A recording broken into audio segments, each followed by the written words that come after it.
오늘 고린도전서 15장에 읽은 대로 3절에 보면 예수님께서 십자가에서 우리 죄를 위해 죽으신 것도 성경대로 구약의 예언대로 십자가에서 우리 죄를 위해 죽으셨고, 4절에도 주님이 부활하신 것은 장사 지낸 바 되었다가 성경대로 구약의 예언대 말씀대로 사흘 만에 다시 살아나셨다.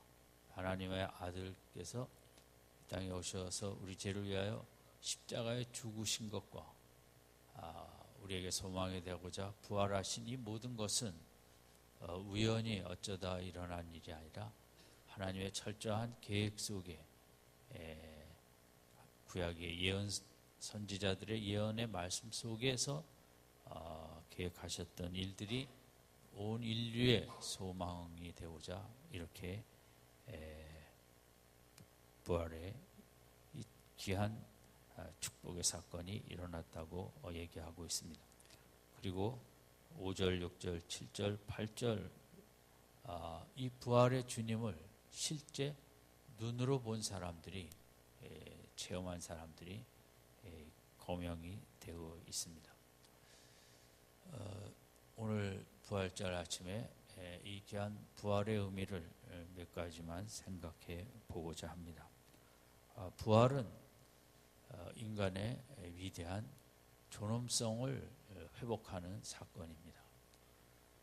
인간이 특별히 이 시대에 많은 것들을 만들어내고 문명과 기술, 의학에 말할 수 없는 그런 발전을 이루었지만 인생 자체는 이제 인생이 만든 인공지능의 밑으로 들어갈 수밖에 없는, 인간의 과학을 발전시키면서 존엄성은 더 상실되고 우리는 만들어놓은 스마트폰이나 기계의 노예와 같은 모습으로 전락하고,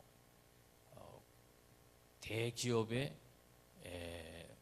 우리가 대기업이나 우리가 어떤 기업 속에 회장, 사장, 부장, 과장 이런 직책은 갖고 있으나 현대사회에 자신의 인간의 존엄성을 느끼기는 어려운 하나의 부속품과 같은, 기계와 같은 그런 자기의 정체성 앞에 뭐가 뭔지 모르는, 어떻게 보면 답답한 삶을 우리가 이제 살아가고 있다고도 할 수 있습니다. 자기를 잃어버린 내가 누구인지, 문명의 홍수, 과학기술의 홍수 속에 쓸려가면서 내가 진정한 어떤 가치를 갖고 있고 내가 어떤 사람인지, 어떤 자신의 인생이 참 영광스러운 존재인데 인생의 위대함, 인생의 존엄성, 인생의 영광스러움보다는 한낱 물건과 같은, 기계와 같은, 일의 노예와 같은 이런 모습으로 우리가 이제 이 시대를 살아가고 있지 않나 생각합니다. 부활 사건은 내가 얼마나 영광스러운 존재인가, 그것을 보여주는 이제 사건으로 볼 수 있죠. 1차 세계대전 중에 또 끝날 쯤에 이제 많은 병사들이, 프랑스 병사들이 기억 상실증에 걸린 것입니다. 폭탄에 파편이 튀고 이러다 보니까 또 지금부터 이제 오래된 전쟁이고 그러다 보니 모든 게 좀 부족해서 그런지 그래서 머리에 파편과 이런저런 사고로 기억 상실에 걸린 병사들이 많이 있었던 것입니다. 그러면 이제 이 병사가 국방부에 가면 이제 고향과 이게 다 나와 있을 건데, 그 당시에 모든 게 덜 발전돼서 그런지 폭탄이 터지면서 서류들도 다 불타버리고, 도대체 이 병사가 어디서 왔는지 찾을 길이 없다는 거죠. 어마어마한 유럽의 수천만이 죽어가는 전쟁 속에 그런 그 자료들이 제대로 관리가 됐겠습니까? 그래서 정부에서는 파리에 이제 어떤 이런 교장 선생님 올라가는 것과 같은 그런 걸 만들고 이제 병사들이 한 사람 한 사람씩 올라가게 하고 또 군대에 아들을 보낸 많은 연락이 두절된 가정들이 전국 각지에서 이렇게 모이게 하였습니다. 그래서 병사 한 사람 한 사람이 거기에 이제 올라갔던 거죠. 올라가서 혹시 내가 누군지 아는 사람, 내가 누군지 말해줄 수 있는 사람은 좀 나를 만나달라. 내가 누구 아들인지 어디 출신인지 뭔지 얼마나 답답하겠어요. 우리가 TV에서도 가끔 그런 드라마, 영화 있지 않습니까? 기억 상실증에 걸렸다가 또 어떻게 보면 또 도로 회복도 됐다가 뭐 그런 소재가 이런 우리 주위에도 이제 그런 드라마나 영화에도 있는데 이 병사들이 얼마나 그 답답했겠습니까? 몸은 상처를 받고 나는 누구인지 알지 못하고 내가 고향으로 집으로 돌아가야 될 텐데 도대체 누가 내 부모고 누가 내 가족이고 어디가 고향인지 한 사람 한 사람 이제 올라가서 이제 보여주면 그 가족들이 있다가 가서 이제 만나갖고 데리고 가는 좀 얼마나 애통한 안타까운 그런 이야기 모습이겠습니까? 마치 그 세계 1차 대전 전쟁에서 파편을 맞고 총상을 맞고 상처를 입고 내가 누구인지 모르고 나를 잃어버린 그런 병사들처럼 오늘 이 시대에 우리는 내가 회사 부장이고 팀장이고 과장이고 사장이고 그런 것으로 내가 누구인지는 말할 게 많이 있지만 나의 진정한 나의 정체성, 나의 가치, 내가 누구인지를 알지는 못한 채 그냥 사회적인 타이틀을 그런 걸 갖고 그 속에서 뽐내기도 하고 때로 좌절하기도 하는 이게 인생이 다냐? 그리고 얼마나 많은 사람들이 나이가 들면 치매에 걸려갖고 가족도 뭣도 몰라보며 이렇게 죽음에 이르는 이게 인간의 모습이 이렇게 정말 허망하냐? 도대체 인간이라는 것이 그 젊을 때 한참 잘 나갈 때는 대단해 보이지만 나이가 조금 들면 모든 사람이 그런 건 아니지만 얼마나 지금 많은 사람들이 치매나 이런 것으로 도대체 그런 모습으로 인생이 끝이 난다는 게 너무 인생이 정말 작아 보이고 인생이 도대체 뭐냐? 가치, 인생이라는 게 이렇게 시시한 것이냐? 좀 하다가 70이 넘으면 이제 건강 나이는 되게 끝난다 그러지 않습니까? 그냥 100세 간다 그래도 지금 소수를 빼면 다 약으로 겨우겨우 70 넘어서는 다 그렇게 사는 거지. 그렇게 폼나게 사는 사람도 있지만 대부분은 그냥 겨우겨우 살고 저도 지금 삶의 목표는 넘어지지 않는다. 넘어졌다가는 이거 골치가 보통 아픈 게 아니니까 인생이 그렇게 초라한 거예요. 어디 넘어지지 않는 게 인생의 목표가 되는 줄이야 누가 알았겠어요. 네? 무엇으로도 대통령을 하면 뭐합니까? 대통령 하다가 하루아침에 503번인가 뭔가로 전락하는 인생의 이런 덧없음. 대통령이 되고자 다 이렇게 하지만 대통령이 되고 글쎄 나라를 잘 세운 분도 있지만 대부분은 백성들 속썩인 대통령이 더 많고 이런 인생의 모습 속에 이 부활의 의미는 뭐냐? 나의 생명이 70, 80, 90도 아닌 그 영원성을 가진 존재라는 것. 그래서 이렇게 위대한 인생, 이런 존엄성이 부활에서 나오는 거죠. 부활의 존재라는 것은 인생이 어마어마하게 크다는 것을, 왜냐하면 생명 자체가 영원으로 변하거든요. 그래서 그 영원이라는 그 생명성 앞에 이 땅에 70, 80을 그냥 살아가는 것인데, 영원한 존재로서 이 땅이 내가 부활의 존재라는 것을 의식하게 되면, 영원한 존재라는 것을 우리가 받아들이고 믿게 되면, 이 땅의 것들은 너무 시시하고 너무 사소하고 다 뭐 이거 움켜쥐고 저거 가지고 저 자리에 올라가려 뭘 가지려고 하지만, 내가 부활의 존재라는 걸 깨닫는다면 이 세상 것은 사도 바울처럼 다 배설물에 불과하다는, 인생이 그렇게 존엄한 존재가 되다 보니 그 부활 속에서 그런 모습으로 변하다 보니 우리가 이 땅에서 그렇게 아웅다웅하게 되지도 않고, 쓸데없는 것에 염려 근심하지도 않고, 낙심하지도 않고, 싸우지도 않고, 죄도 별로 그렇게 그런 거에 관심도 없고 고고한 삶을 살아가는 그런 모습으로, 그런 존재로 우리가 바뀌는데, 그 바뀌는 근거가 뭐냐? 부활이라는 거죠. 내가 부활의 존재라는 걸 알면 더 이상 이렇게 이 세상에 얽매이는 삶을 살지를 않습니다. 이 부활이라는 것이 우리 인생에게 이 깨달음이 얼마나 위대하고 위대한지는 뭐 어떤 예술이, 어떤 문학이 뭔가 뭐 이렇게 부활의 진리만큼 우리 인생을 영광되게, 복되게, 위대하게 만드는 것은 그런 건 없죠.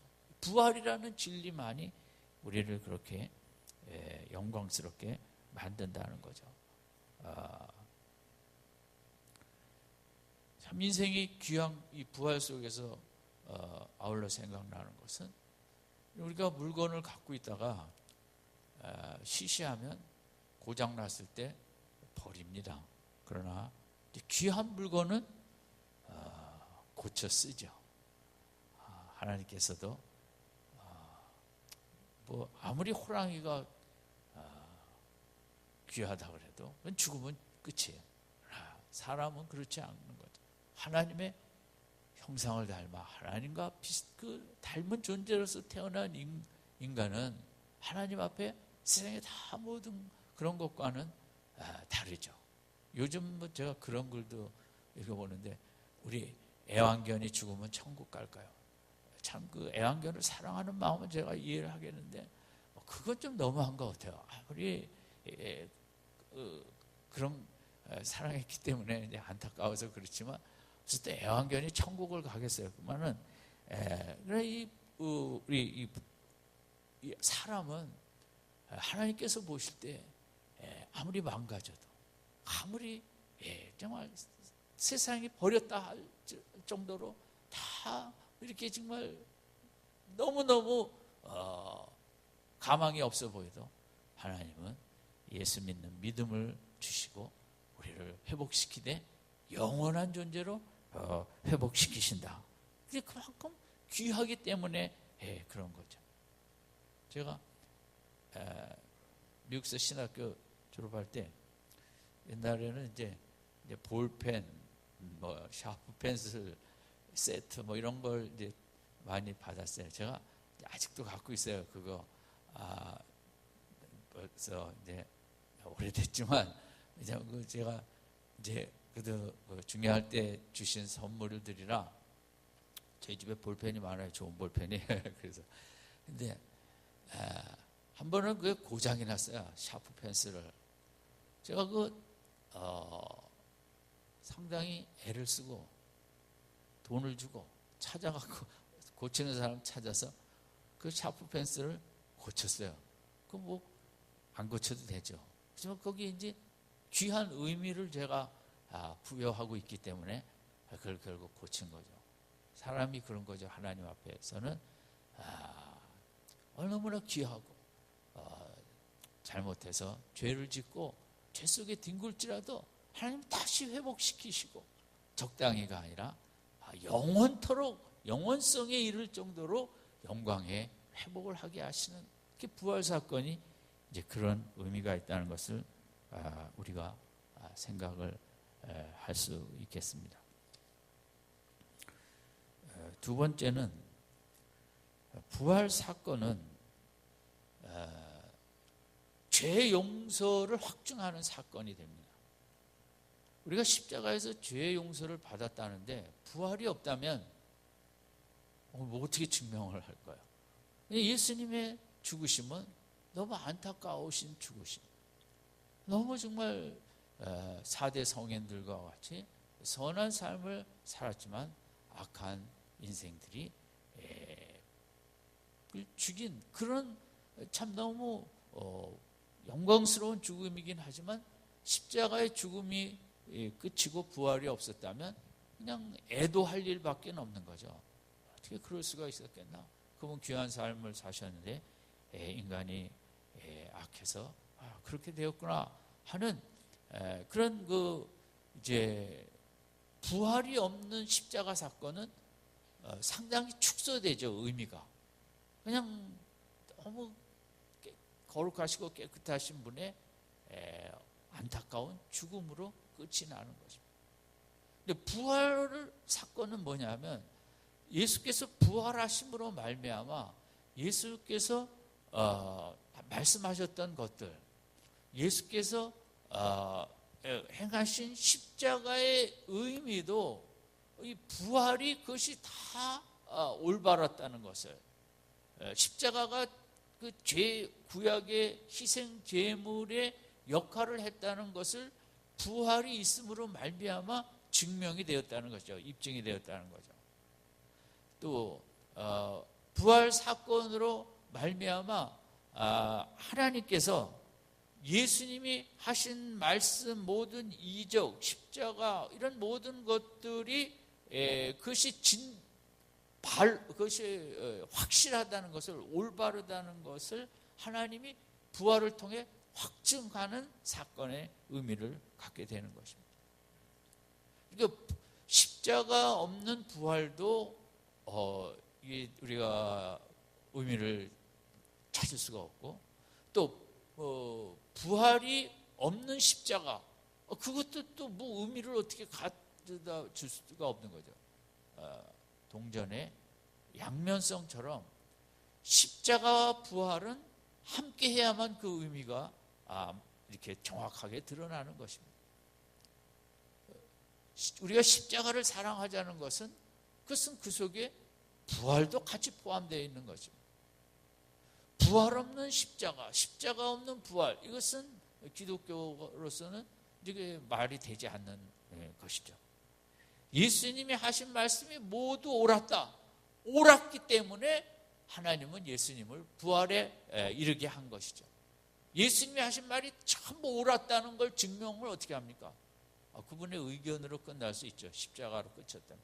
그분이 하신 말씀이 다 옳았기 때문에 부활의 사건이 일어난 것이고, 부활 사건이야말로 예수님이 하신 말씀이 다 옳았고, 예수님의 이적의 의미가 그냥 병고침이 아니라 인간의 회복을 위해서 사탄과 싸운 것이 아니라 그것은 부활을 통해서 주님의 그 어두운 세계에 대한 승리, 이런 모든 것, 십자가에서 부활에 이르렀기 때문에 그 십자가의 의미가 구약에 나타난 대로 온 모든 죄인들의 죄를 대속제물이 된 것을 확증하는 사건, 이 부활이 있기 때문에 예수님이 하신 모든 것이 옳았다는 판명이 나게 되는 것입니다. 어떤 교회에서 자란 분이 정말 기독교를 너무 더 알고 싶고 체험하고 싶고, 그래서 이제 공부를 더 많이 하게 되고, 신학도 열심히 공부해서 정말 내가 예수님을 더 깊이 체험하고 싶다. 예수님을 더 깊이 알고 싶다. 그래서 이제 많은 시간 공부도 하고 연구도 하고 그랬습니다. 그런데 생각보다 공부도 많이 하고 연구도 많이 했는데 예수님이 깊이 체험되어지지는 않더라는 거죠. 우리 신앙의 목적은 예수님을 깊이 체험하는 거거든요. 십자가, 부활의 그 깊은 비밀, 축복을 우리가 날이 갈수록 체험하는데 끝이 없는 것이 신앙생활인데, 이분도 이제 그런 목적으로 연구를 하고 공부도 많이 했는데, 내가 정말 주님을 체험함으로 마음이 정말 감동이 있고 순간순간 벅차고 기쁨이 있고, 이제 이런 목적을 두고 주님을 연구하고 또 연구하고 공부하고 또 공부했는데 이거 잘 그런 게 생기질 않는 거예요. 그래서 이제 이분이 좀 낙심을 하고 이제 고향집으로 돌아왔어요.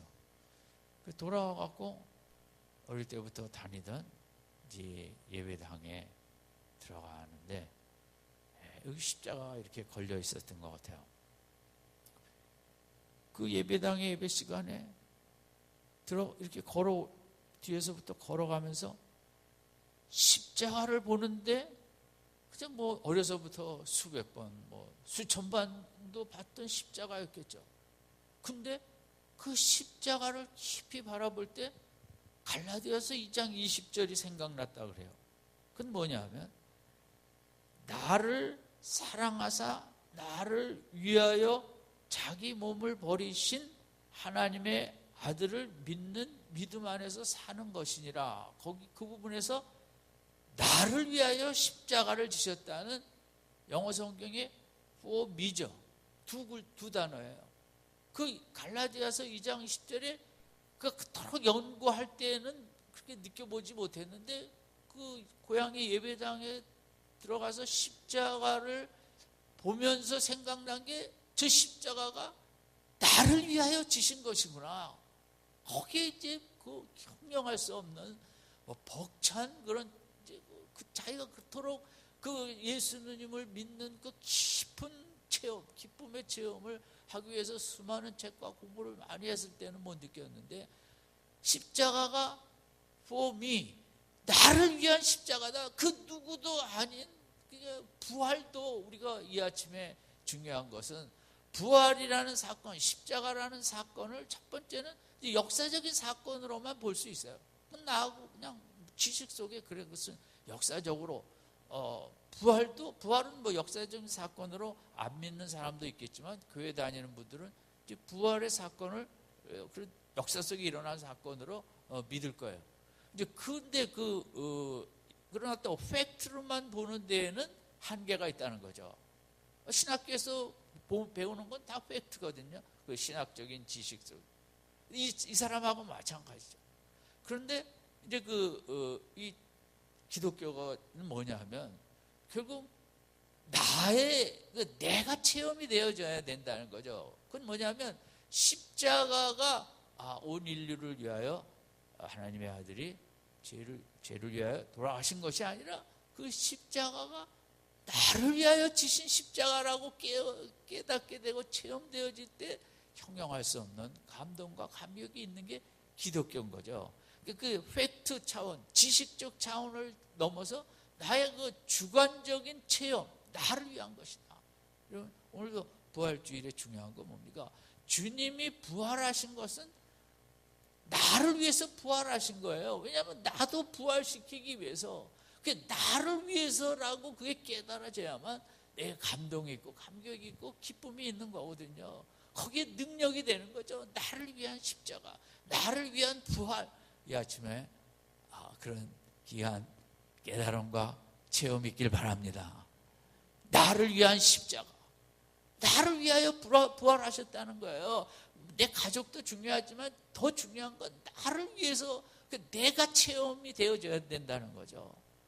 한번 따라합시다. 나를 위한 십자가, 나를 위한 부활, 나를 위한, 내가 나를 위해서 부활하셨다는 게 깨달아져야만 그 부활이 나에게 능력이 되고 그 십자가가 나의 능력이 되어진다는 거죠. For me, 이 두 단어가 중요합니다. 성경의 많은 말씀이 그것이 뭡니까? 다 for me, 나를 위한 말씀들이라는 거죠. 이 말씀 나를 위해 주셨구나. 여기를 펴도 저기를 펴도 이 말씀은 다 나를 위해서 내가 영광된 삶을 살라고 주셨구나. 나를 위하여. 갈라디아서 2장 20절에 그 앞에는 나를 사랑하사 나를 위하여. 더 좋은 거죠. 나를 사랑하사 나를 위하여 십자가 사건이 있었구나. 부활 사건이 있었구나. 나를 사랑하사 나를 위하여. 그게 되면 기독교가 온전히 되는 것이고, 그게 되는 때야 우리 믿음 생활이 이제 온전해지는 거죠. 사실이 역사적 사실로만 끝나는 게 아니라 그게 나를 위해서 그렇게 했다는 그게 깨달아지고 체험되어지는 게 이제 기독교의 가장 중요한 부분이죠. 오늘 아침에 그게 부족하다면 기도하세요. 정말 십자가가 나를 위한 것을 깨닫게 하여 주옵소서. 부활이 나를 위하여, 내가 영원한 생명에 이르기 위하여, 나를 위하여 주님께서 부활하심을 내가 더 깊이 깨닫고 체험하게 하여 주옵소서. 아멘. 아멘. 그게 안 되면 아직 믿음으로 들어오지를 못한 거예요. 팩트에 머무르는 것은, 역사적 사실에 머무르는 것은 믿음으로 들어온 건 아니에요. 그냥 지식적인 동의만 한 거죠.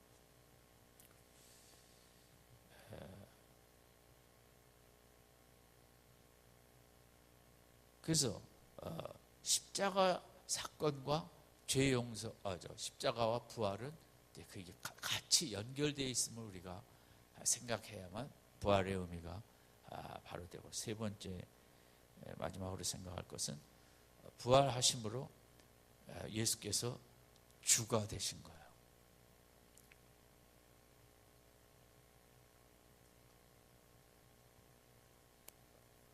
주라는 것은 왕이 되신 거죠. 2000년 전에 주라는 것은 세상에 한 사람밖에 없죠. 로마의 시자가 주죠. 그것은 모든 것을 다 정복했다는 거죠. 다 모든 나라를 다 이기고 로마의 시자가 주가 되는 것처럼 예수께서 죽음과 싸워 이기셨다는 거죠. 사망과 싸워 이기셨다. 그 사망은 죄로 인해서 오고 사탄과 거기에 함께 왔기 때문에 예수께서 주가 되심은 죄와 싸워 이기고, 사탄과 싸워 이기고, 사망과 싸워 이기셨다는 거죠. 부활 사건은 예수님의 이제 왕의 등극으로 보면 되죠.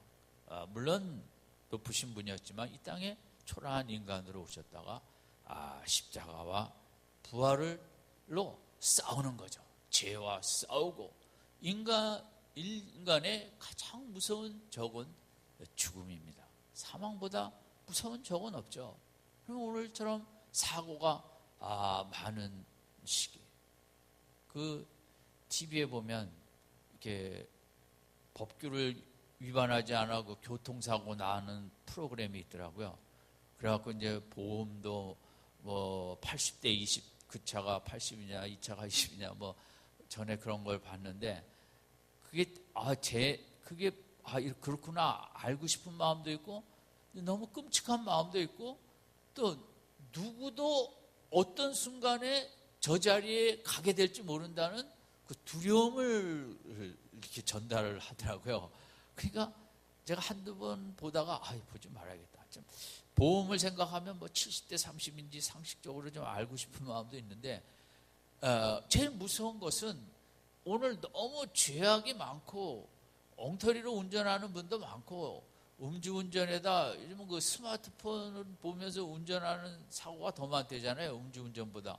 그러니까 뭐 이 길거리에 운전을 하고 다닌다는 것은 뭐 하시라도 이렇게 사고가 날 수 있다는 큰 장애도 입을 수 있고 죽을 수도 있고 고통을 갖고 올 수 있는 이제 참 이런 거 이게 다 뭡니까? 인간의 죄죠. 좀 그렇게 덜하면 그 덜 할 텐데, 예수께서 이 부활하셨다는 것은 그 인간의 지배를 받는, 제일 인간을 괴롭히는 죄와 싸워 이기셨다는 거죠.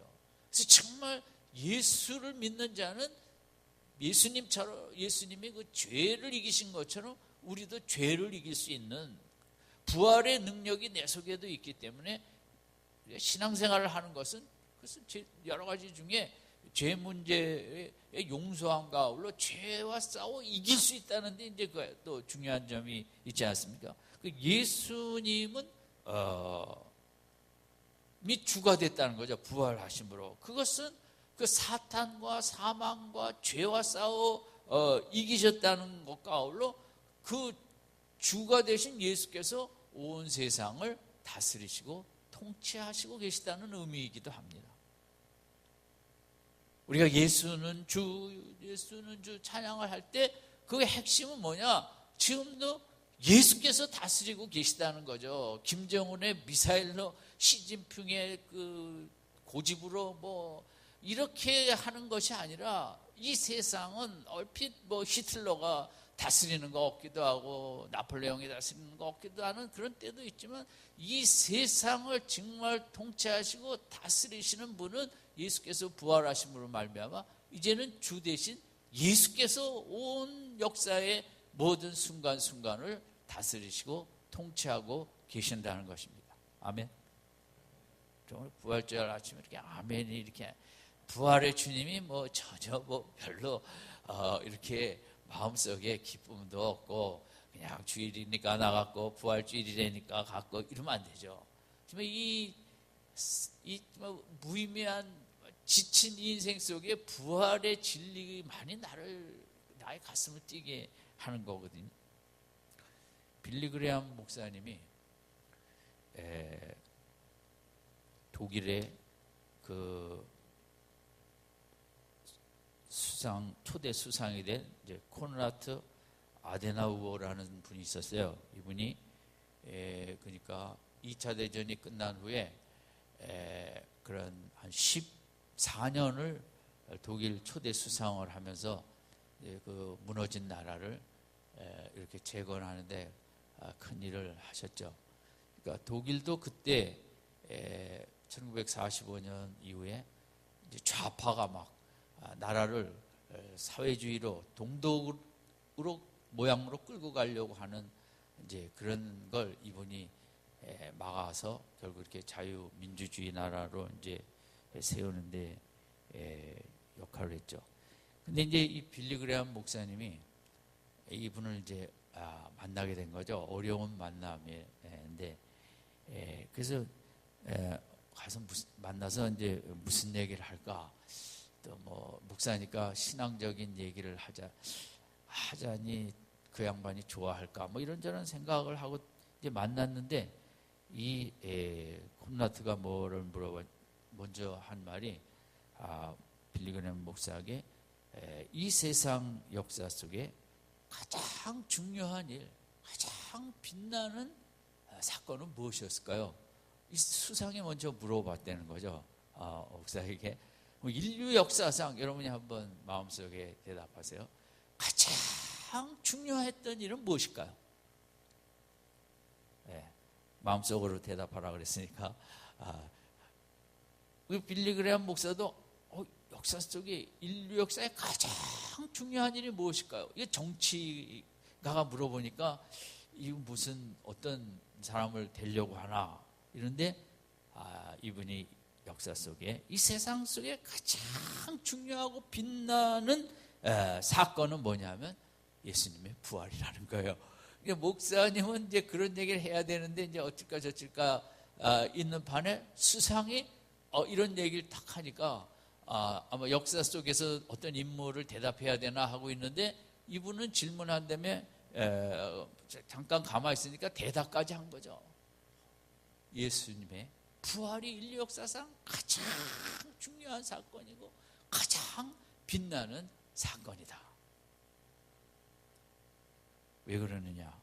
주님이 부활이 없었다면 사람에게는 소망이 없다는 거죠. 그분은 나라를 잘 이끌고 있던 타였어요. 정치적으로 이렇게 하면 인간에게 소망이 있다.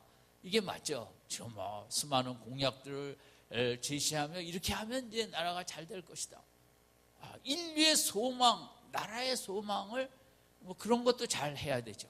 근데 이분의 입에서 뜻밖의 인간의 소망은, 독일의 소망은 그런 마음이겠죠. 인간의 소망은 부활의 예수님의 부활의 소망밖에 없다는 거죠. 그냥 그렇게 나라를 잘 세우고 훌륭한 정치인의 평가를 받아도 이 사람 마음속에 정말 인간에게 소망을 줄 수 있는 건 나라의 정책도, 나라의 국민 총생산도, 연소득도 아닌 예수의 부활만이 사람에게 진짜 소망을 줄 수 있다는 얘기를 한 거죠. 너무 이제 충격을 받아갖고 가만히 있어요. 그 부활의 소망을 가진 그 소수의 젊은이들이, 예수님의 제자들이 세상에 나가 세상을 바꾸고 로마를 정복할 수 있었던 것은 그 부활의 소망을 가진 소수에서 시작을 했다는 거죠. 그래서 자기도 총리 수상을 끝내면 예수님의 부활에 대해서 더 연구해서 이렇게 전하고 싶다고 그런 얘기를 했다. 여러분, 나의 진정한 내 인생의 소망은 어디 있을까요? 돈일까요? 외적인 어떤 규모일까요? 내 인생이 정말 영광스럽게 사는데 필요한 소망은 어떤 소망을 가지면, 어떤 소망을 내가 믿고 있으면 내 인생이 영광스러운 인생이 되어질까요? 진리죠. 십자가와 부활의 진리. 이 진리를 붙잡고 있을 때 우리는 날이 갈수록 육신은 부패하나 말할 수 없는 영광스러운 인생이 되어질 줄로 믿습니다. 부활하셨다는 것은 그분이 지금 다스리시고 계시다는 거예요. 악한 자들 놔두시기도 하죠. 때로 여러 가지 목적이 있기 때문에 저렇게 악하게 살면 안 된다. 저런 악한 속에서 더 바르게 살아야 된다. 악한 자가 승한 것 같지만 한순간에 무너진다. 그건 우리가 다 잘 알 수는 없어요. 이 속에서 주님 예수만이 세상의 모든 다스림과 통치를 권을 갖고 계시고, 그분의 때가 되면 그분은 다시 오게 될 것이라고. 죽음을 싸워 이기신 주, 죄와 싸워 이기신 주, 사탄과 싸워 이기신 주 예수, 그것이 부활에서 우리에게 주는 감격과 그 주를, 결국 지도자가 바른 지도자를 만날 때 나라도 흥하고 내 인생도 흥하게 되는 것입니다. 지도자를 잘못 만나면 온 백성이 탄식하고 아파하고 힘들듯이, 우리 세상적인 지도자는 우리에게 기쁨을 줄 때도 있지만 힘든 마음을 줄 때가 더 많아요. 다른 나라도 다 마찬가지가 아니겠습니까? 그러나 우리는 세상 나라와 아울러 우리는 하나님 나라, 영적인 이 나라, 그 나라의 주 되신 예수께서는 보이지 아니하지만 진짜 온 세상을 다스리시고 통치하신, 부활하셨기 때문에 그분이 다스리신다. 그것이 이 부활에 그분이 다스리신다. 온 세상을 꼭 그렇게 다스리는 그런 분이, 죄와 사망과 사탄을 여지없이 발로 밟을 수 있는 그런 분이 다스린다는, 그분이 나의 주가 되신다는, 그 나라의 내가 백성이라는 이 믿음이 있을 때 우리가 하루를 살아도 힘 있는 하루를 살게 될 줄로 믿습니다. 대통령 생각하고 하루 살려면 불안해요. 이분이 또 지금도 그렇잖아요. 우리가 뽑을 거면서도 정말 잘하려나, 저분이 되면 잘하려나, 우리는 그렇게 살 수밖에 없어요. 그러나 온 세상의 주 되신 예수님은 한치의 틀림도 없이 나에게 가장 적합한 대로, 가장 영광스러운 길로 내 인생을 다스리고 통치해 주실 줄로 믿습니다. 그분이 주죠. 세 가지를 생각했습니다. 예수님의 부활은 인간의 위대한 존엄성을 회복하고, 이 부활은 십자가를 완성하는, 십자가의 의미를 함께 이렇게 나누면서 우리에게 되신 그 십자가와 부활은 누구를 위하여? 나를 위하여. 그런 체험을 하게 해달라고 기도하세요. 정말 십자가가 나를 위한 십자가임을, 나 같은 이런 참 추한 자를 위한 부활이 나를 위한 부활임을 그렇게 그걸 체험하게 해달라고 더 깊이 깨닫게 해달라고 기도합니다. 부활은 예수께서 온 세상에 무엇이 되셨다는 거예요? 주가 되셨다는 거예요. 기쁨의 소식이죠. 그 누구도 세상을 마음대로 할 수 없어요. 오직 예수님만이 다스리시고 통치하신다. 오늘 부활주일 아침에 이 부활의 귀한 뜻과 이 부활의 의미, 부활의 큰 기쁨이 우리 속에 가득한 복된 한 날 되시기를 주님의 이름으로 축원드립니다.